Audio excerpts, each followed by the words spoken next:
Hello my YouTube family, कैसे हैं आप सभी। आई होप आप सभी स्वस्थ होंगे, मस्त होंगे। फ्रेंड, मैं भी स्वस्थ हूँ। तो आ गई हैं सर्दियाँ, तो सर्दियों के मौसम में हमारे यहाँ इस तरह के अलसी के लड्डू ज़रूर बनते हैं। बालों से लेकर हार्ट तक इसके कई तरह के फ़ायदे होते हैं, जो कि मैं इस वीडियो में आपको बताऊंगी। इसके साथ ये भी बताऊंगी कि ये लड्डू किस समय और कितना खाना है, जिससे शरीर में ज़्यादा से ज़्यादा फ़ायदा मिल सके। और इसको बनाने का एकदम आसान तरीका रखेंगे कि कोई भी बिगनर भी आपके घर में पहली बार में ही एकदम परफेक्ट बनाकर तैयार कर सकता है। अब मैंने यहाँ ले लिया है 400 ग्राम जितनी अलसी। 100 ग्राम के पैकेट फ्रेंड बाज़ार में मिलते हैं, जो कि एक पैकेट 12 रुपए का पड़ता है। तो किलो का देखा जाए तो 120 रुपए का पड़ जाता है। अलसी मार्केट में बहुत ही सस्ती मिलती है और इसके हेल्थ के बहुत ही ज़्यादा बेनिफिट होते हैं, जो कि मैं आगे इसी वीडियो में आपको बताऊंगी। तो मैं मेरे घर में इसको बहुत तरह से इस्तेमाल करती हूँ, जिससे हम ज़्यादा से ज़्यादा फ़ायदा मिल सके। वैसे तो अलसी के बहुत सारे फ़ायदे होते हैं, पर आज मैं आपको इसके 3 बहुत बड़े फ़ायदे बताऊंगी। तो इसका सबसे बड़ा फ़ायदा ये है कि इसमें भरपूर मात्रा में ओमेगा 3 फैटी एसिड होता है, जो कि हमारे हार्ट हेल्थ और ब्रेन हेल्थ के लिए बहुत ही अच्छा होता है। ख़ास तौर से यदि आपके घर पढ़ने वाले बच्चे हैं तो उनको बहुत ही फ़ायदा करता है। तो मैंने यहाँ चढ़ा दी है अपनी कढ़ाई लोहे की, और हमने इसमें डाल दिया है अपने अरसी के बीज, और इसको हम भूंज लेते हैं। गैस का फ्लेम फ्रेंड हाई मीडियम पे ही रखिएगा, नहीं तो ये बहुत जल्दी जल जाएगा ऊपर से और अंदर पकेगा नहीं। तो इसी के साथ ही इसमें ओमेगा फैटी एसिड हमारे बालों के लिए, स्किन के लिए बहुत ही फ़ायदा करता है। और दूसरा इसका फ़ायदा ये है कि इसमें भरपूर मात्रा में फाइबर होता है, जिस कारण ये हमारे पाचन में सहायता करता है और शुगर लेवल को भी मेंटेन करता है। तो इसके साथ ही शरीर में कोलेस्ट्रॉल को कम भी करता है। और तीसरा इसका मुख्य फ़ायदा ये है कि इसमें एंटीऑक्सीडेंट भरपूर मात्रा में होता है, जिस कारण सर्दी में कोई भी छोटी मोटी बीमारी हमको नहीं होती है और हमारी हेल्थ एकदम फिट रहती है। हम इसका इस्तेमाल कई तरह से करते हैं, पर इसके फ़ायदे जैसे मैं आपको बता रही हूँ, तो आप भी अपने डेली रूटीन में इसका इस्तेमाल भरपूर मात्रा में कीजिए। जैसे आप इसको भूंज के पाउडर बना के अपने फ्रिज में रख सकते हैं, जैसे मैं रखती हूँ। और रोटी बनाते समय जैसे 4 लोगों की रोटी बनानी है, तो मैंने 4 चम्मच उसमें ये इसका पाउडर मिक्स कर लिया आटे में।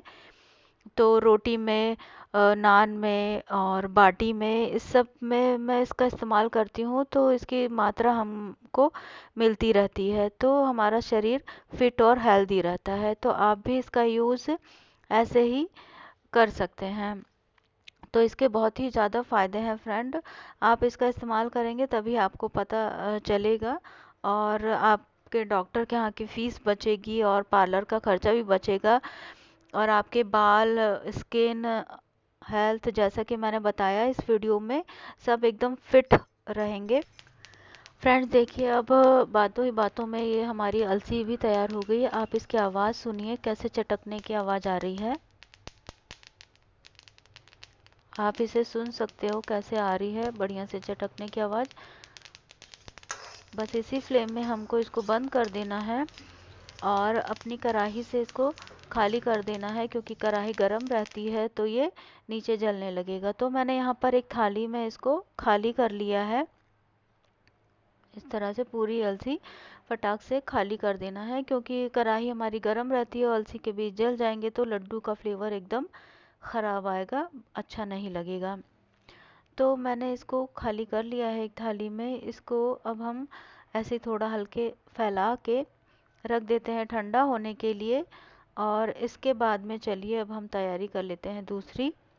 और अब मैंने यहाँ ले लिया है 1/4 कटोरी, जिस कटोरी से हमने मेजरमेंट नापा था उसी कटोरी से 1/4 कटोरी घी का यूज़ हमको पूरे लड्डू में करना है। तो मैंने यहाँ पे सिर्फ अभी एक ही चम्मच का इस्तेमाल किया है। तो यहाँ मैंने डाल दिया है कटोरी में, थोड़ा सा लगा रह गया था चम्मच में, तो हमको एक ही कटोरी मतलब सॉरी एक ही चम्मच स्पून घी का यूज़ करना है। तो यहाँ पर घी अच्छी तरह से मेल्ट हो गया है, तो अब हम इसमें डाल देते हैं। यहाँ मैंने 10-12 बादाम ले लिए हैं। अगर आपको और ज़्यादा पसंद हो तो आप और भी डाल सकते हैं, क्योंकि लड्डू वगैरह में इस तरह का मटेरियल चाहे जितना डालो उतना कम ही है। तो मैंने यहाँ सिर्फ 10-12 बादाम का ही यूज़ किया है। तो इसको भी हम घी में डाल देते हैं।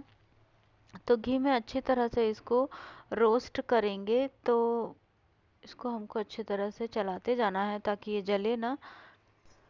और देखिए लगभग इसमें कलर आ रहा है, और ये देखिए यहाँ पे ये चटकने का निशान देखिए आप, इसी तरह से हमको बादाम चटकाना है। और ये हो गया है, तो मैं इसको निकाल लेती हूँ, क्योंकि फ्रेंड जल जाएगा अगर तो फिर एकदम उसका स्वाद अच्छा नहीं लगेगा। उसी तरह मैंने यहाँ 10-12 काजू भी ले लिए हैं, उसको भी मैं घी में रोस्ट ऐसे ही कर लेती हूँ जैसे हमने बादाम को किया था। इसका भी हल्का गोल्डन ब्राउन कलर आ गया है, तो इसको भी हम निकाल लेते हैं। तो ये इतना हेल्दी लड्डू बन के तैयार होने वाला है, क्योंकि आप जानते हैं इतना सारा मटेरियल तो अच्छे ही हेल्दी लड्डू में ही तैयार होता है। यहाँ मैंने ले लिया है आधा कप लगभग मखाने, तो इसको भी हम रोस्ट कर लेते हैं। ये क्वांटिटी आप बढ़ा घटा भी सकते हो फ्रेंड, जितना आपके पास अवेलेबल हो। अब यहाँ ले लिया है हमने कोकोनट का बुरादा लिया है, जो कि मैंने मार्केट से रेडीमेड ही मंगवा लिया था। आप चाहे तो आपके पास अगर गरी का गोला हो तो आप उसे कद्दूकस करके भी यूज़ कर सकते हैं। और इसको फ्राई करने के लिए हमको घी वगैरह का इस्तेमाल नहीं करना है। तो मैंने यहाँ ले लिया है गुड़। तो ये मैंने गुड़ को पहले हम छोटा छोटा कट कर लेते हैं ताकि जल्दी से ये मेल्ट हो जाए, क्योंकि हम ऐसा काट लेते हैं ना तो ये ज़्यादा टाइम नहीं लगता है इसको मेल्ट होने में। तो मैंने यहाँ लगभग पूरा गुड़ ऐसे कट करके रख लिया है। इसका भी मेजरमेंट हम करके ही डालेंगे फ्रेंड, ऐसे ही नहीं डाल देंगे। तो जिस कटोरी से हमने अपनी अलसी ली हुई थी, देखिए यहाँ पे ठंडी हो रही है अलसी भी। तो यहाँ पर हम पहले इसको पीस लेते हैं जार लेकर। यहाँ जार में मैंने सारी अलसी डाल ली है, और इसका पाउडर देखिए कितना अच्छा से एक ही बार में पिस जाता है। अगर अच्छे से भुंजी हुई हो तो बढ़िया टाइम नहीं लगता इसको भूनने में, बढ़िया से पिस जाती है ये। और इसको हम रख देते हैं थाली में निकाल के।